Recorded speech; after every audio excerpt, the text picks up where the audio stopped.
Techniquement, hein, ça a un nom, ça s'appelle la sérendipité. C'est-à-dire, en fait, trouver ce qu'on ne cherche pas. La deuxième vidéo qu'on est en train de faire, là, sur toujours ce thème de la vocation, c'est la vocation comme libération. Ouais. C'est-à-dire d'une vie qui est toute tracée, qui est contingentée, qui est limitée. On est appelé par Dieu à une vie libérée. Qu'est-ce que ça veut dire, ça? Ben, je pense qu'en fait, on a... Bon, on pense plutôt l'inverse, qu'on est un peu contraint. Ah oui, bon, ça c'est une vision de Dieu un peu... oui, un petit peu père Fouettard, du genre, si ça ne me plaît pas, c'est forcément Dieu qui me le demande. Non, mais c'est pas ce que je pense, oui, justement. Je pense qu'au contraire, on a dans la vie plein de gens qui ont des idées pour nous. Ben, nos parents, par exemple, ont des idées qui projettent sur nous. Oui, oui, qui peuvent être bienveillantes, en tout cas à leurs yeux, mais qui sont pas forcément, ils ont des idées qui ne sont pas adaptées à ce qu'on est. Bon. Il y a un milieu social. Bon, il y a des choses qui se font dans un milieu social. Je veux dire, par exemple, j'ai des amis dont le fils veut faire une formation de cuisinier. Mais les enseignants lui ont dit non mais quand même tu peux faire mieux. Ça veut dire cuisinier quand même. Tu peux faire mieux. Ben, ça veut dire quoi tu peux faire mieux? Alors heureusement ses parents l'ont soutenu. Mais je veux dire voilà il y a comme ça toutes sortes de choses où en fait il y a des modèles sociaux qui nous sont imposés. C'est pour ça que vous disiez tout à l'heure qu'on n'est pas libre en fait. On n'est pas libre. On n'est pas libre de ce. On n'est pas libre. On doit être libre. On est libéré mais on n'est jamais libre. Voilà. C'est ça. Voilà. À la base on a toutes sortes de choses. Alors on peut aussi ne pas être libre pour d'autres raisons. On peut aimer l'argent, ce qui fait qu'il y a des choses que peut-être qui seraient tout à fait notre vocation, mais qui ne nous rapportent pas assez, qu'on n'a pas envie de faire. Ça peut arriver aussi. Ou alors on aime la gloire. C'est un piège aussi. Enfin, je veux dire, voilà. Mais, par exemple, quand Paul raconte sa vocation, alors là, je vais juste lire le petit passage qu'il a écrit dans l'épître aux Philippiens. Moi, circoncis le 8e jour, donc là, circoncis le 8e jour, c'est le modèle d'un garçon hébreu. Très bon, très bien. Voilà. Circoncis le 8e jour, de la race d'Israël. Bon. De la tribu de Benjamin. Bon, ça, hébreu, fils d'hébreu. Bon, voilà, donc on voit bien comment il rentre dans un modèle social. Pour la loi, pharisien. Bon, c'est une catégorie, mais enfin, en tout cas... C'est ce qu'on fait de mieux. Voilà. Allez. Pour le zèle, persécuteur de l'Église. Oui, alors là, on commence à comprendre qu'il y a un petit problème. Mais enfin, c'est comme ça qu'il se concevait. Bien sûr. Hein, pour la justice qu'on trouve dans la loi devenue irréprochable. Voilà, donc ça, c'est... On voit bien comment il est poussé par un milieu à devenir quelque chose. Mais toutes ces choses qui étaient pour moi des gains, je les ai considérées comme une perte à cause du Christ. Et donc là, pouf, il se rend compte que toutes ces choses dont il pensait que c'était des plus, en fait, étaient des moins qui le lestaient, quoi. Mais oui, je considère que tout est perte en regard de ce bien suprême qu'à la connaissance de Jésus-Christ, mon Seigneur, et non que j'ai déjà obtenu cela ou que je sois devenu parfait, mais je m'élance. Ça, j'aime bien ça. Je m'élance pour tâcher de le saisir parce que j'ai été saisi moi-même par Jésus-Christ. L'élan, le saisissement, voilà, ça c'est pour moi, c'est ce que j'appelle la libération. Il y a un élan, quoi. Alors avant, on a un peu l'impression que c'était bon, le bon élève, l'enfant sage, mais enfin qui manque un peu d'élan, quoi, justement. Or, tout d'un coup, il s'élance et puis pourquoi? Parce que justement, quelqu'un l'a saisi. Et là, on a bien la figure d'une libération.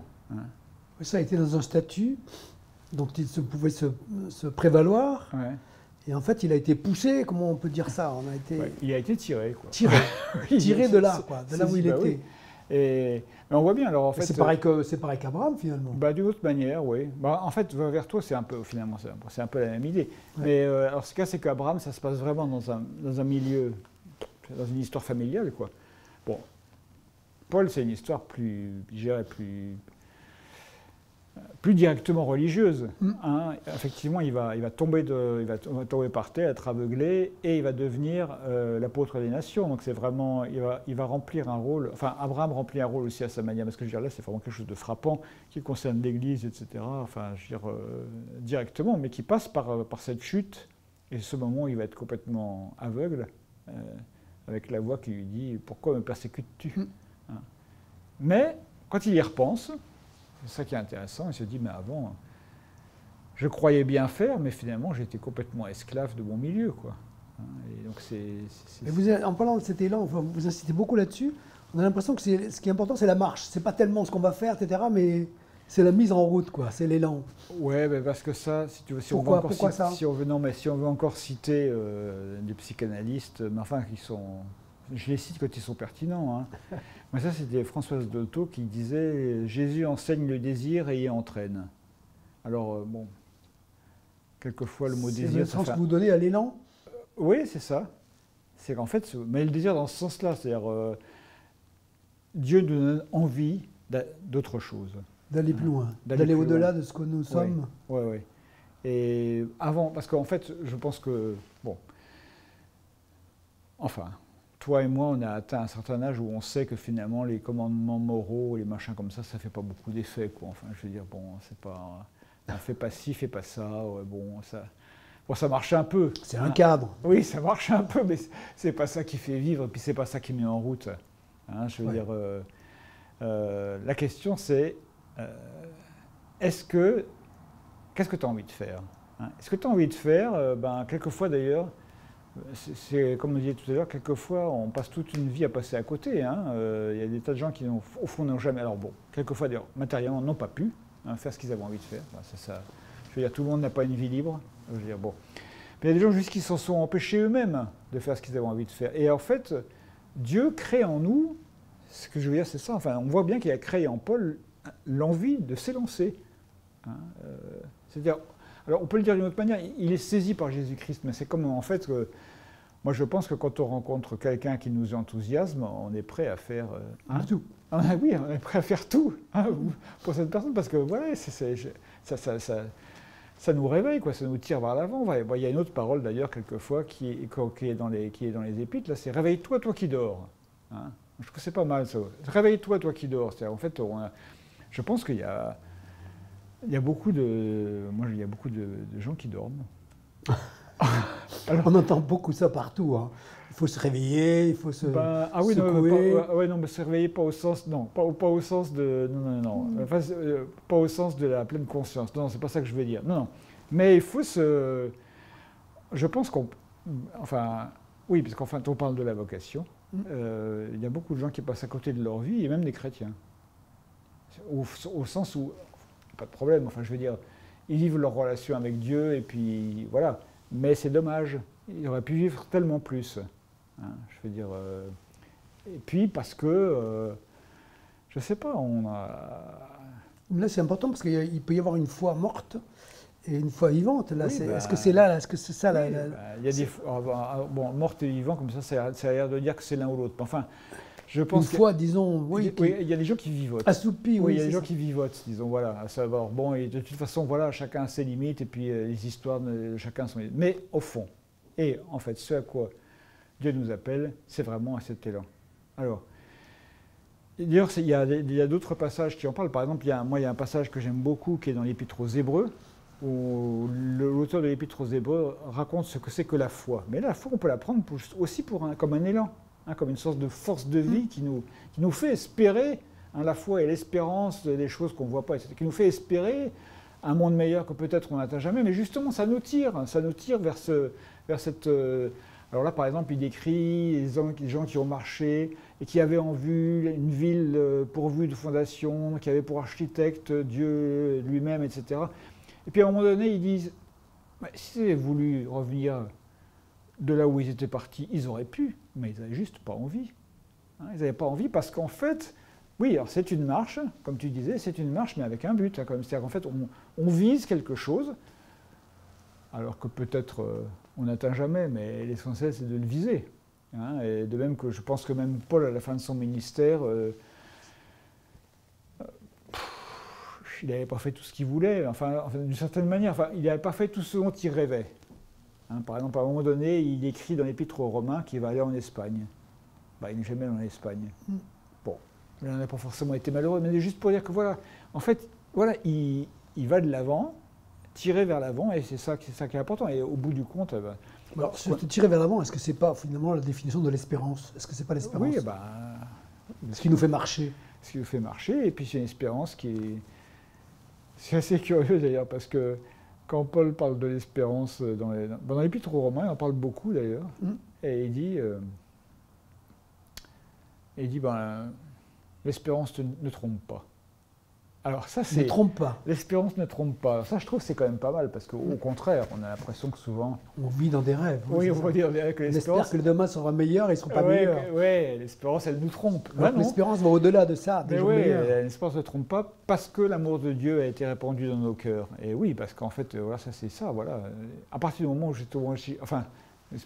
on a Dieu dans la peau, hein, comme dit Paul, vous avez été baptisé, vous avez revêtu le Christ. Oui, revêtu le Christ. Oui, tout à fait. Bah oui. Et du coup, ça change tout. Enfin, je veux dire, et c'est ça. C'est ça qui nous donne la force et l'élan, justement, de se libérer d'un milieu, parce qu'on n'a pas de raison spécialement de sortir d'un milieu où finalement on a un certain confort.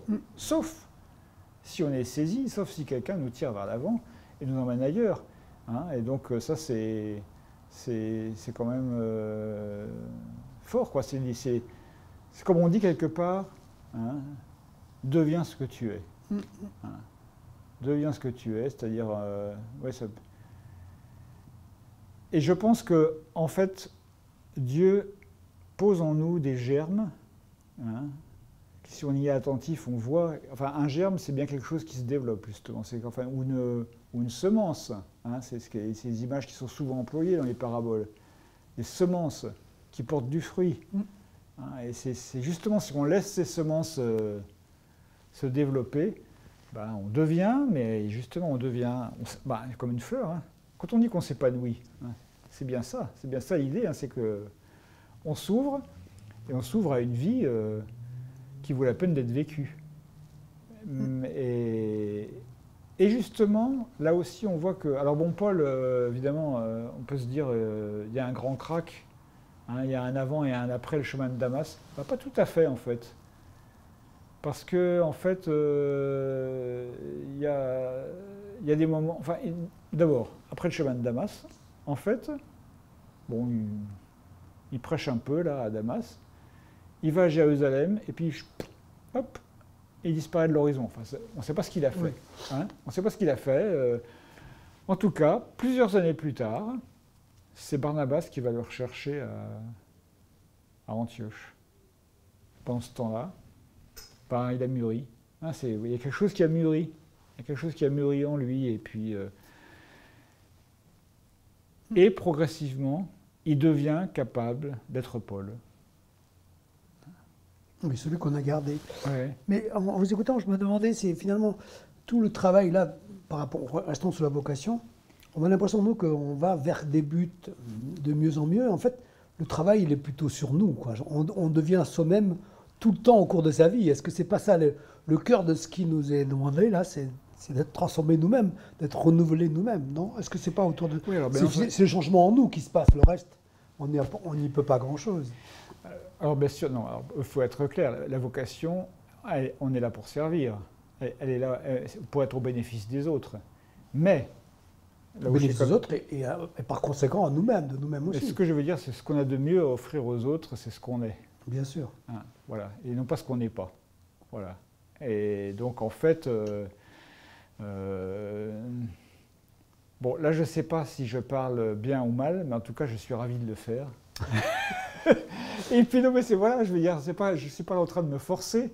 Hein, je veux dire, je considère que c'est moi et c'est le cadeau que je veux faire aux autres. Voilà. Et honnêtement, j'ai pas grand-chose de mieux à donner aux autres, donc autant que je donne ça, quoi. Enfin, je veux dire, non mais voilà, c'est ça en fait, c'est ça l'idée. Hein, je veux dire, bon. Donc oui. Alors, mais je suis d'accord.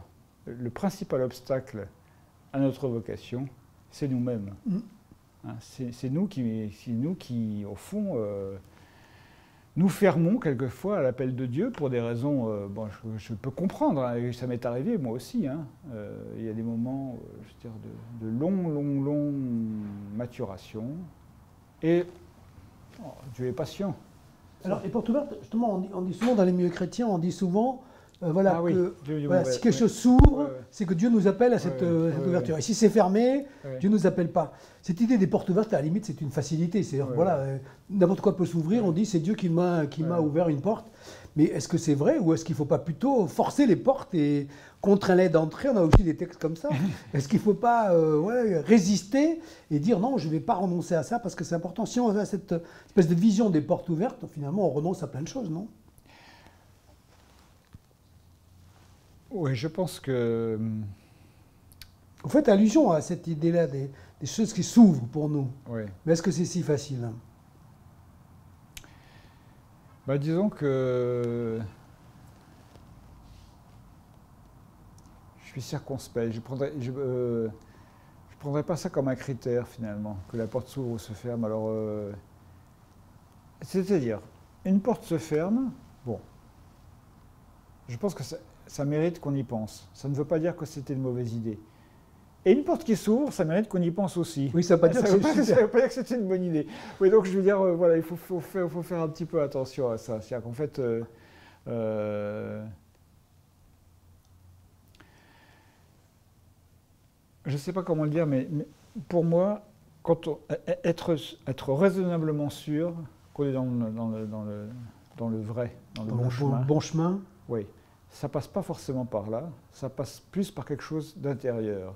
C'est-à-dire, quand Dieu dit à Abraham, va vers toi, il y a quelque chose qui colle à ce moment-là. L'appel de Dieu colle avec quelque chose qui est en lui. Et c'est cette rencontre qui fait qu'il en est convaincu. Je pense que c'est comme ça qu'on est convaincu que Dieu nous appelle à quelque chose. Il y a un appel et ça rencontre quelque chose en nous. Et quand il y a cette rencontre, là, on est convaincu. Et alors là, les portes peuvent se fermer. Alors oui, je connais beaucoup de gens qui auraient mieux fait de ne pas trop insister. Bon, ouais, mais quand même, moi, je pense qu'en fait, c'est souvent, quand on essaye d'avoir une vérité extérieure à nous, ça peut être utile à certains moments, je ne dis pas le contraire. Dieu peut nous envoyer des signes. Oui. Ça arrive, mais je pense que dans des moments peut-être extraordinaires, ça peut arriver que Dieu nous donne un signe parce que vraiment on ne voit pas clair. Dans la plupart des cas, je pense plutôt que Dieu change notre regard et qu'il nous aide à voir clair. Si sur telle ou telle réalité. Voilà. Ouais. Si ton œil est simple, alors ton corps tout entier sera dans la lumière. Mais si la lumière qui est en toi est ténèbre, alors quelle ténèbre? Mais je pense, par rapport à cette histoire de porte ouverte, je pense à des prières d'André Dumas, où c'est un thème qu'on emploie beaucoup, le thème de l'inattendu. Ça, dans nos vies aussi, parfois, on a ce sentiment que Dieu est l'inattendu, et c'est peut-être une des définitions de Dieu. Et finalement, quand on a un inattendu, peut-être que c'est là qu'il faut peut-être foncer ou aller, quoi. Prendre l'élan pour ça. Oui, c'est ce qu'on appelle, techniquement, hein, ça a un nom, ça s'appelle la sérendipité. C'est-à-dire, en fait, trouver ce qu'on ne cherche pas. Oui. Ça, c'est formidable. Hein, trouver ce qu'on cherche. Ça arrive rarement, mais ça arrive. Ah, mais ça c'est. Oui, comme tu dis, ça arrive. Mais c'est bien. Hein. Ah oui. Ah bah oui. Et là, on y voit un signe d'un appel, d'une présence. Mais c'est pareil, en fait. On reconnaît. En même temps, ça fait écho à quelque chose en nous, quoi. Mais qui, quelquefois, était enfoui. Hein, c'est que ça, quelque chose qui, tout d'un coup, revient à la surface à l'occasion d'un événement qui nous surprend. Et puis, paf, ça. Voilà. Mais oui, ça, c'est. Ça, c'est le bonheur. Ce thème-là, on revient au discernement. Oui. C'est un peu je ne sais pas si tu as pratiqué ça, mais le discernement selon Ignace de Loyola. Ouais. Ignace fait ça, on va le pour et le contre, on fait la balance, et puis à un moment, on retrouve ce que tu disais tout à l'heure, on se retrouve, on se sent collé à là où on est, quoi. On sent qu'on est juste là où on est. Oui, dans le discernement. On pèse le pour et le contre, et on a l'impression de rejoindre ceux qui étaient au fond de nous. Oui, mais je pense que c'est là qu'on est. Alors, on peut se tromper quand même, mais non, de toute façon, on peut se tromper. Non, mais bon, et puis alors, je veux dire, il n'y a pas de, je veux dire, Dieu fait grâce, hein. Et donc se tromper, ça fait partie de la vie. Se tromper, c'est partie de la vie. Oui.